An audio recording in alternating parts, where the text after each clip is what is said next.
और श्री सुमंत जी को लेकर के अयोध्या के पास में जब रथ पहुंचा है, मेरे माई बाप सुमंत ने केवटों को कहा, बोले आप लोग मुझे यहीं छोड़ दो, मैं अकेला जाऊंगा। क्योंकि जिस समय अयोध्या में रथ पहुंचा था ना, उस समय दिन का 4 बजा था, सायंकाल की बेला, अंधेला होने में 4 घंटे शेष था। सुमंत के मन में बात आई कि अगर मैं दिन के उजेले में अयोध्या में प्रवेश कर जाऊंगा तो एक नहीं, अयोध्या में केवल दशरथ ही इंतजार नहीं कर रहे हैं, अयोध्या में रहने वाला एक एक बालक सुमंत की रास्ता देख रहा है। जिसे राम ने तमसा नदी के किनारे जिन प्रजापुरवासियों को सोता हुआ छोड़ा था, वो सब केवल एक इंतजार में है, सुमंत हमारा गया है, सुमंत हमारे भगवान को लौटा करके लाएगा। और सुमंत के मन में बात है कि जब अवधवासी बिगर राम का रथ देखेंगे ना, तो एक नहीं ना जाने कितनों के प्राणों का अंत हो जाएगा। उसके मन में ये बात है। और मेरे बाबा कहते हैं, अयोध्या नगर के बाहर एक बरगद का पेड़ है और उस पेड़ के नीचे सुमंत बैठ गए, रथ को रोक दिया, इंतजार करने लगे अंधेला हो जाने। और जैसे ही अंधेला हुआ ना, तो गोस्वामी जी कहते हैं, बैठो बिटप तरु दिवस बितावा, साँझो समय करो अवसर आवा। बैठ बिटप तरु समय बितावा, शाम समय करो अवसर आवा।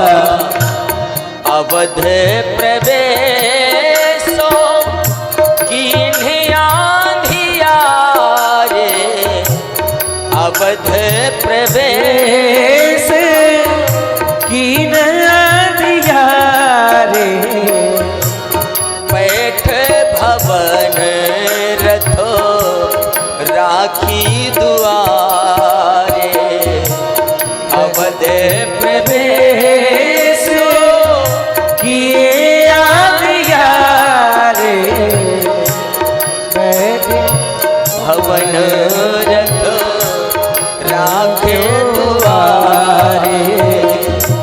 मेरे भाई बहन, गोस्वामी जी कहते हैं,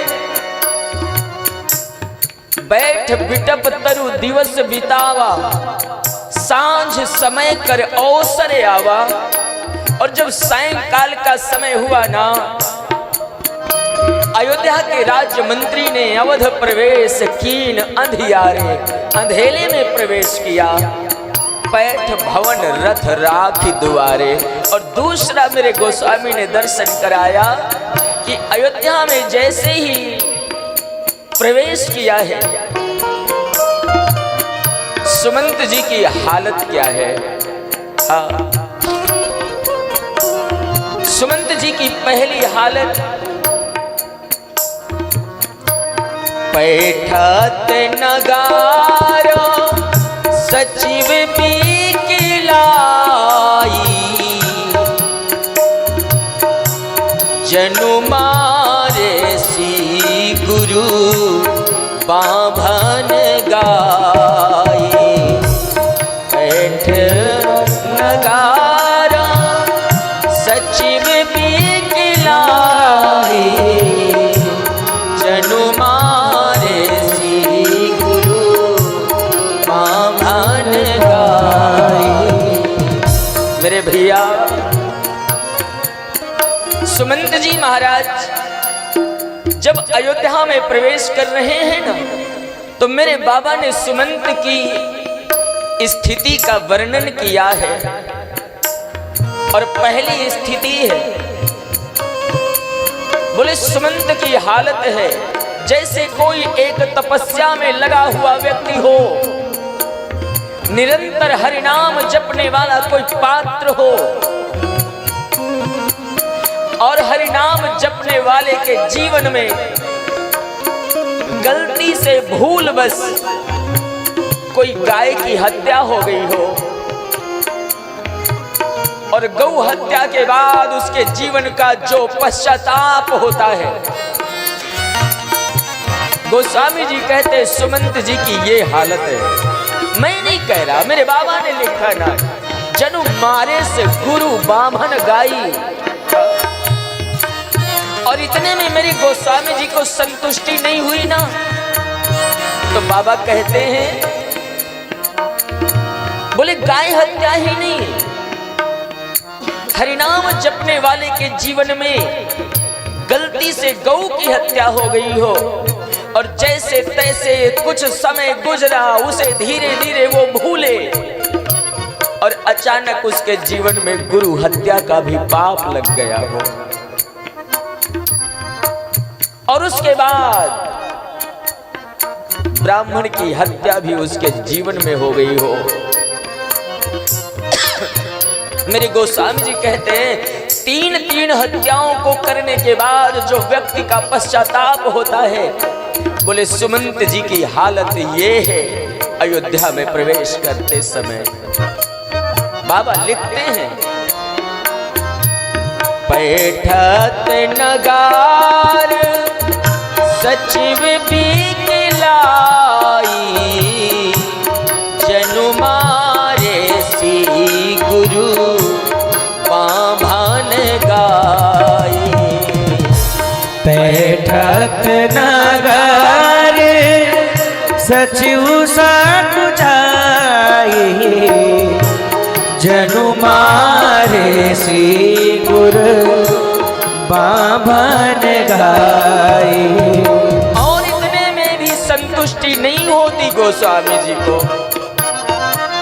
और जब इतने में मेरे बाबा को संतुष्टि नहीं हुई ना, तो महाराज साधु कहते हैं कि जैसे कोई धन के अभाव में जीने वाला व्यक्ति हो,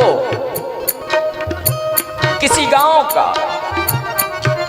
और वो अपने बच्चों को, अपने परिवार को सुख सुविधा देने के लिए परदेश में कमाने गया हो, साल दो साल परिवार से दूर रह करके उसने बड़ी मेहनत किया हो और धन इकट्ठा किया हो और उसे अचानक परिवार की याद आई हो, तो उसने अपने परिवार को, अपने बच्चों को बहुत सारे खिलौने, वस्त्र सब लेकर के मन में विचार किया हो कि अब मैं अपने घर जाऊंगा।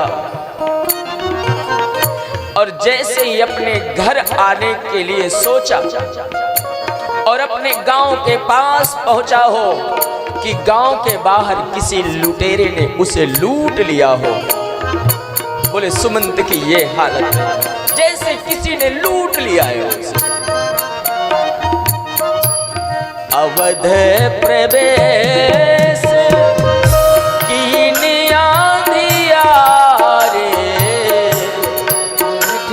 भवन रखो राखी दुआरे।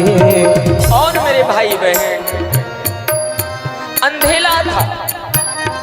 मेरे बाबा ने अयोध्या का वर्णन किया है, बड़ी धीरज रख करके अवध कांड के ये अंतिम पड़ाव को समझना पड़ेगा।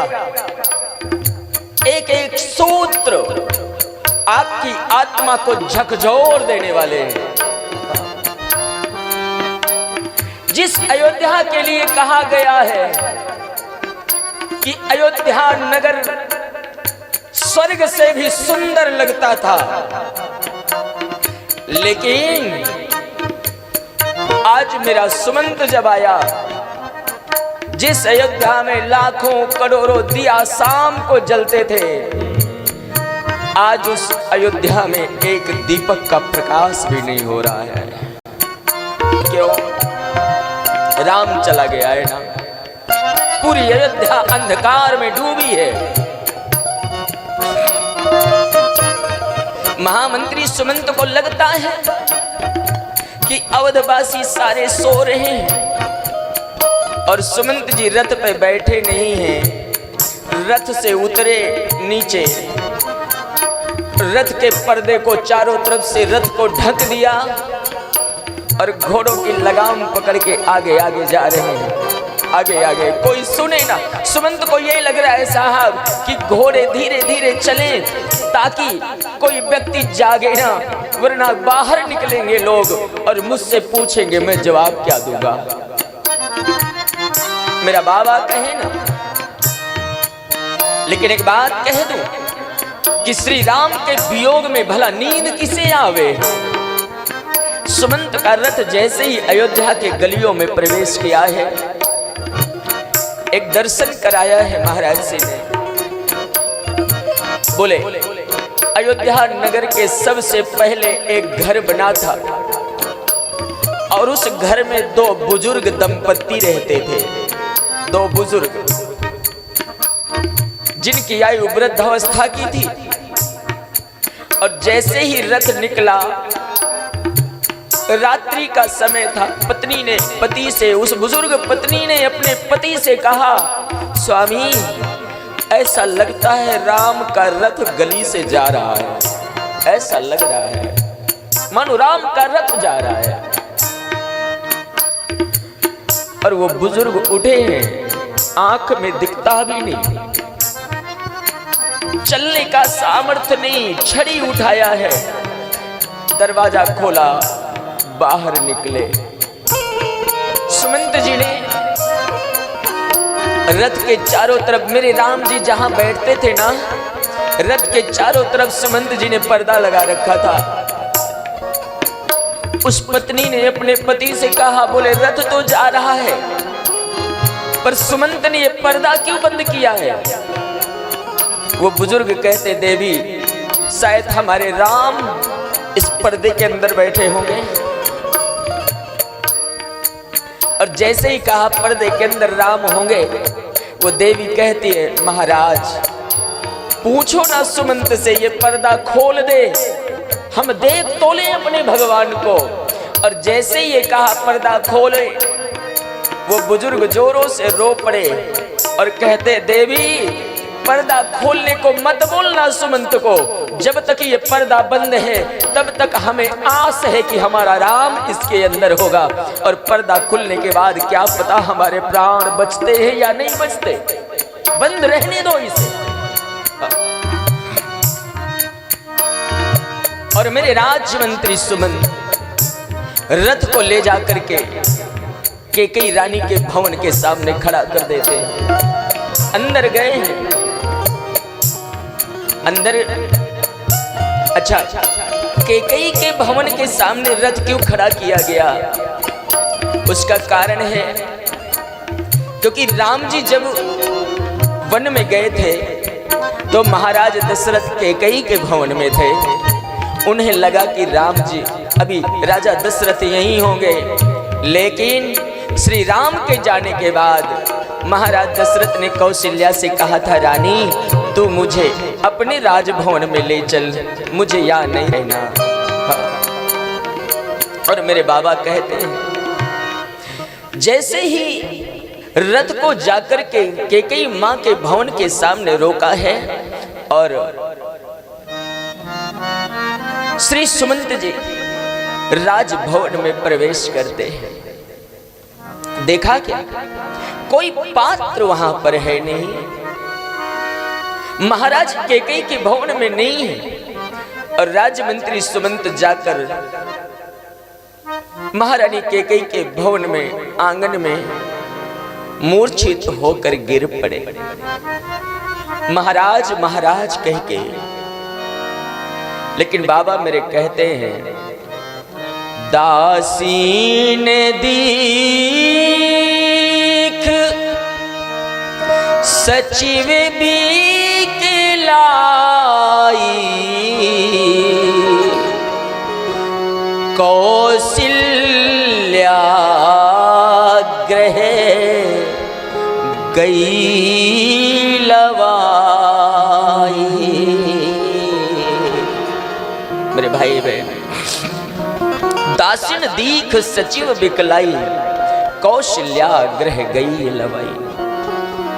दासियों ने देखा, सुमंत को उठाया है और सुमंत जी को महारानी कौशल्या के भवन की ओर दासियां ले चली हैं। मां कौशल्या के भवन का वो दर्दनाक दृश्य इतना विकराल है साहब। सुमंत जी को भवन के सामने दासियां छोड़कर वापस आती हैं और महाराज सुमंत जैसे ही भवन के दरवाजे पर पहुंचे, सुमंत जी की हिम्मत नहीं पड़ रही कि वो राजभवन में प्रवेश कर जाएं। क्यों?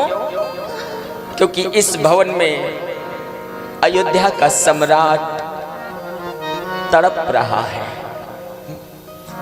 गोस्वामी कहते हैं,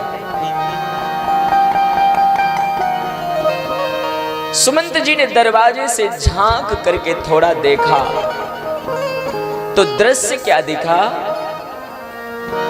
कौशल्या रानी के राजभवन में धरती पर एक बिस्तर पड़ा है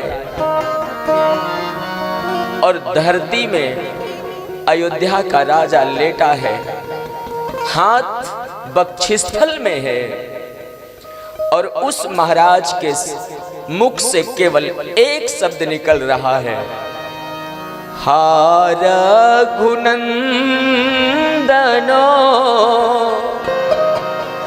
प्राणो प्रीते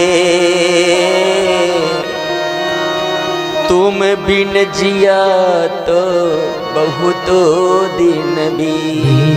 गोस्वामी जी कह रहे हैं, मेरे भाई बहन, अयोध्या का जो सम्राट, केवल एक शब्द, हे राम तुझे गए हुए बहुत दिन हो गए, तेरे बिगैर जीते मुझे बड़ा दिन हो गया।